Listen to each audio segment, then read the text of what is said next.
নমস্কার বন্ধুরা, আজ 1 সেপ্টেম্বর 2024। 9 আগস্টের পর থেকে অনেকগুলো দিন কেটে গেছে, প্রায় 23 দিন অতিক্রান্ত। আর ঠিক 8 দিন পরে পুরো 1 মাস কেটে যাবে। আর আজ থেকে ঠিক 4 দিন পরে সিবিআই এর কাছে আমরা প্রথম খামবন্দি প্রতিলিপি পাব সুপ্রিম কোর্টের হাত ঘুরে।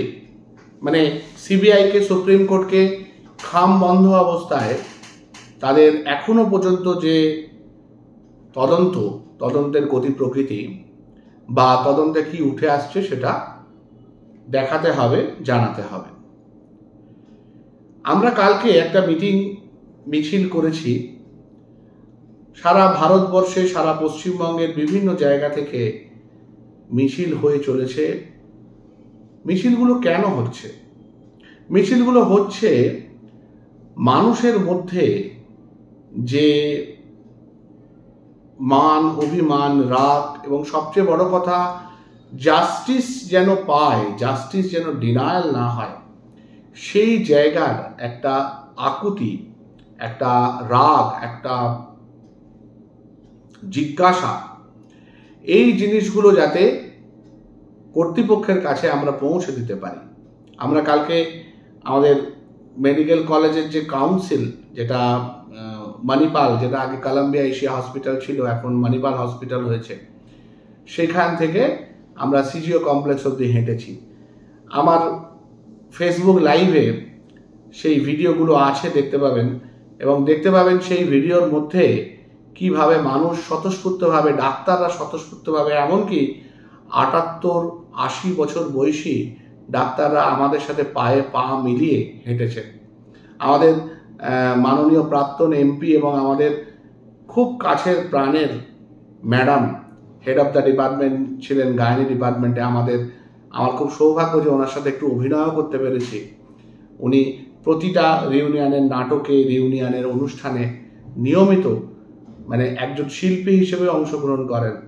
সেই মমতাজ ম্যাডাম সেদিনকে, মানে কালকে, আমাদের সঙ্গে পায়ে পা মিলিয়ে হাতে প্ল্যাকার্ড ধরে হেঁটেছেন।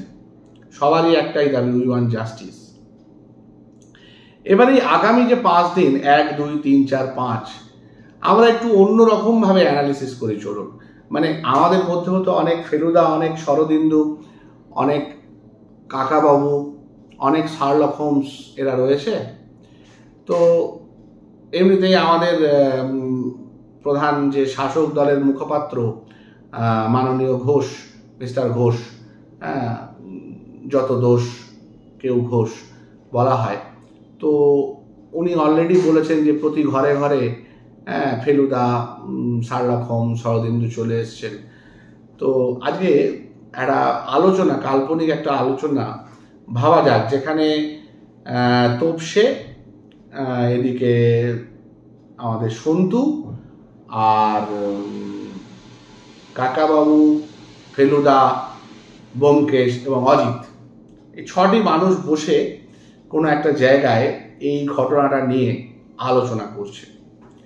সেই আলোচনার একটা নির্যাস আপনাদের দেওয়ার চেষ্টা করি। 9 আগস্ট একটা ঘটনা ঘটেছে ভোর রাতে। সময় বলছে পোস্টমর্টেম অনুযায়ী 3টে-4টের সময়। কার কি হয়েছে? একজন মেডিকেল MBBS পাস করার পর চেস্ট মেডিসিনে পোস্ট গ্র্যাজুয়েট ট্রেনিং, 2nd ইয়ারের ছাত্রী, তার ডিউটি চলছিল রাত্রিবেলা। সেই রাত্রিবেলা ডিউটিতে, অন ডিউটি, তাকে খুন করা হয়েছে এবং তার শরীরে ধর্ষণের এবং নির্যাতনের অনেক এভিডেন্স আছে। তার শরীরে অনেক বিভিন্ন রকমের মার্ক আছে, তার একাধিক হাড় ফ্র্যাকচার আছে, তার যৌনাঙ্গে পেনিট্রেশনের এভিডেন্স আছে, তার যৌনাঙ্গের কাছে বডি ফ্লুইড আছে, যে বডি ফ্লুইডটা 150 mgর মতো। কি কি আরো থাকা উচিত ছিল যেগুলো আমরা জানতে পারছি না?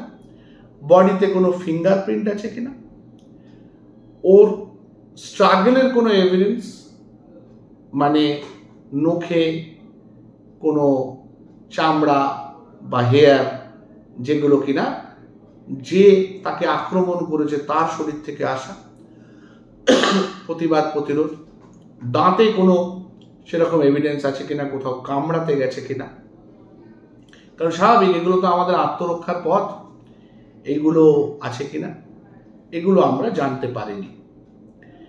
আরেকটা জিনিস যেটা জানতে পারেনি সেটা হচ্ছে উল্টো দিকে যে বা যারা এই অ্যাটাকটা করেছে তাদের শরীরে কোনো মার্ক আছে কিনা, কারণ একমাত্র একজনেরই ফিজিক্যাল এক্সামিনেশন হয়েছে, তার নাম হচ্ছে সঞ্জয়। সে একজন সিভিক ভলেন্টিয়ার। সে সেই দিনকে মৃত্যুর যে সময় ঘটনা তার আশেপাশে তাকে দেখা গেছিল ওই সেমিনার রুমের আশেপাশে। এবার সেমিনার রুমের যে সিসিটিভি ফুটেজটাতে দেখা গেল সঞ্জয়কে, সেই সিসিটিভি ফুটেজটা কোথায় আছে, কোন জায়গায় আছে সঠিক জানি না। যেটুকু মিডিয়া থেকে বুঝতে পারি সেটা হচ্ছে সেটা অনেকটা দূরে আছে সেমিনার রুমের, এবং সেমিনার রুমে আসার আরো যে পথগুলো আছে সেই পথ দিয়েও সেমিনার রুমে আসা যায়, এবং ডিউটি ডক্টরস রুমটা থেকে সেমিনার রুমে যাওয়ার যে পথ সেই পথের মধ্যে বোধহয় কোনো সিসিটিভি ক্যামেরা নেই। এবার ওখানে 3টে রুম আছে, যে 3টে রুম নিয়ে রহস্য দানা বাঁধছে। একটা হচ্ছে ডিউটি ডক্টরস রুম, যেখানে 2টো বেড। একটা হচ্ছে sleep study room, sleep study হয় obstructive sleep apnoea, sleep study করার জন্য একটা স্লিপ স্টাডি রুম, আর একটা হচ্ছে সেমিনার রুম। সেমিনার রুমে একটা বসার জায়গা আছে, একটা পোডিয়াম আছে, সেখানে একটা টেবিল আছে, পিছনে একটা সাদা বোর্ড আছে। পরে যেটা আমরা পেয়েছি, যেটার বেসিসে যদি আমরা আগে যাই, আমরা দেখতে পাচ্ছি ওই সেমিনার রুমের ওই পোডিয়ামটাতে আমাদের বোন, আমাদের নির্ভয়া, তার দেহ পড়ে আছে। দেহতে 3 রকমের চাদরের এভিডেন্স পাওয়া যাচ্ছে। একটা লাল চাদর, যেটা নাকি উনি গায়ে দিয়ে শুয়েছিলেন। 2 নম্বর হচ্ছে একটা নীল চাদর, যেটা পুলিশ বয়ান দিয়েছে। আর একটা সবুজ চাদর, যেটা মা বাবা বয়ান দিয়েছে।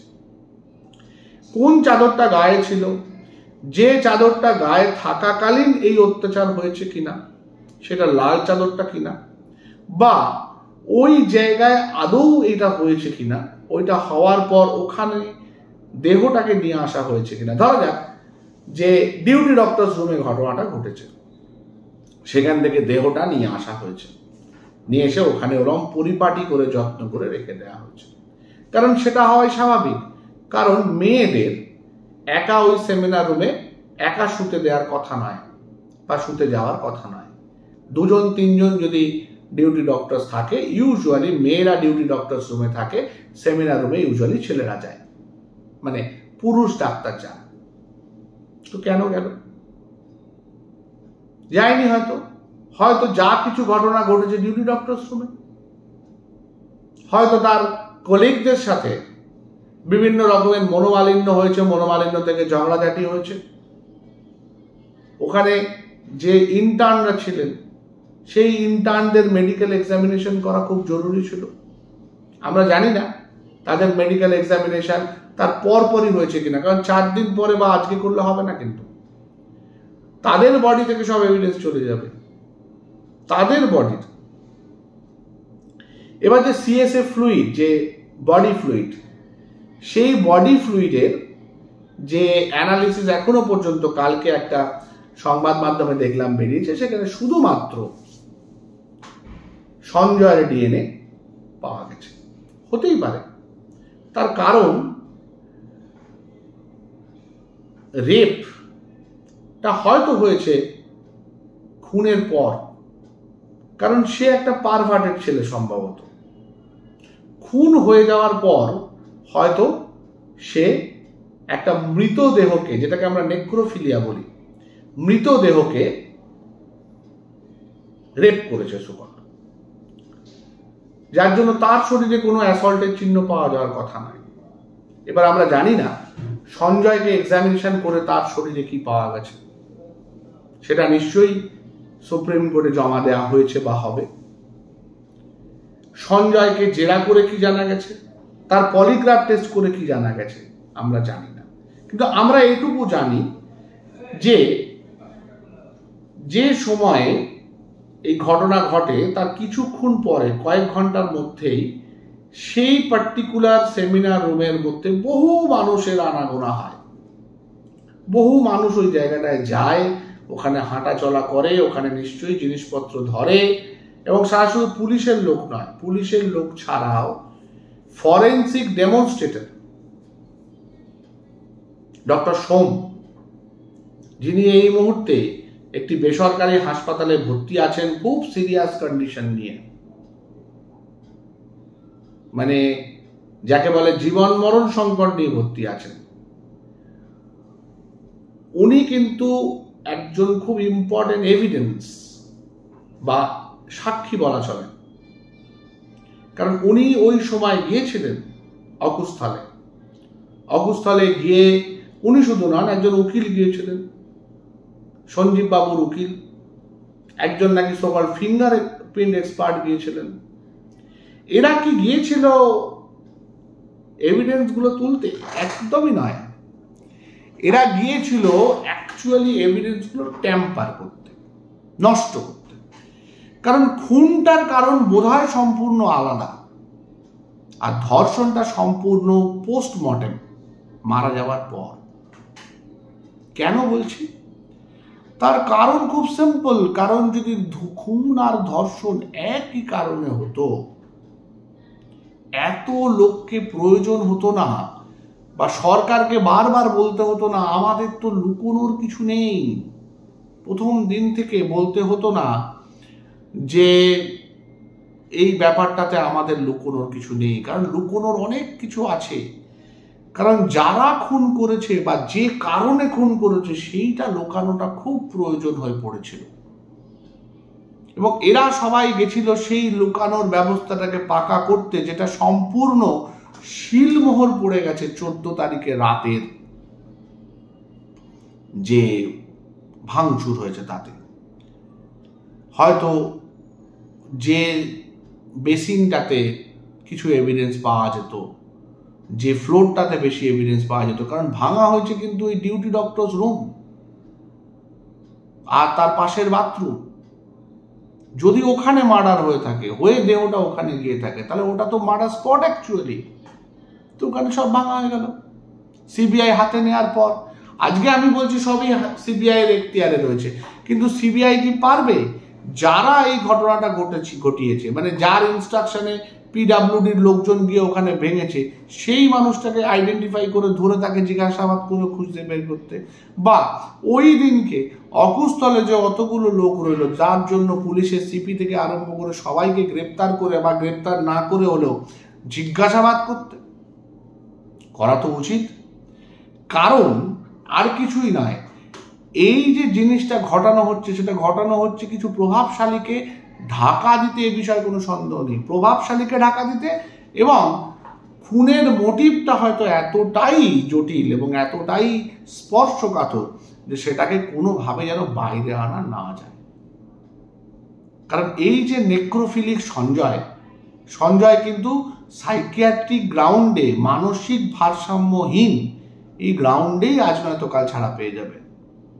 প্রমাণ হয়ে যাবে, যদি ওর বিরুদ্ধে ওর ফরে একজন উকিলও দাঁড়ায়, সে স্ট্যান্ড করে দেবে ও মানসিক ভারসাম্যহীন। মানসিক ভারসাম্যহীন এবং যে সরাসরি হত্যা করেনি, হত্যার পর একটা মৃতদেহকে রেপ করেছে, তার জন্য তার বিরাট বড় কিছু সাজা হবে বলে আমার মনে হয় না। আমি আইনজ্ঞ নই, কিন্তু এর সাজা বিরাট বড় হওয়ার কথা নয়। কিন্তু যে সাজাটা বিরাট বড় হওয়ার কথা, যে হত্যাটা বিরাট বড় সাজা হওয়ার কথা, সেই হত্যার কোনো ক্লু কি পড়ে আছে আর?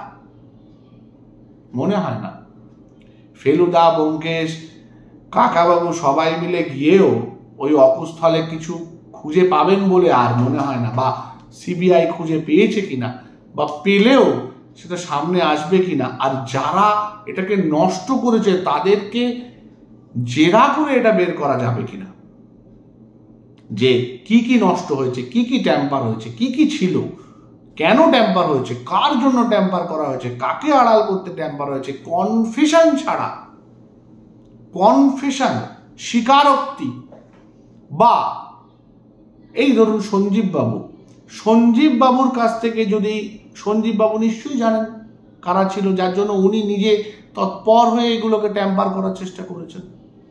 সে সিসিটিভি ফুটেজই বলুন, সেই জায়গার এভিডেন্সই বলুন।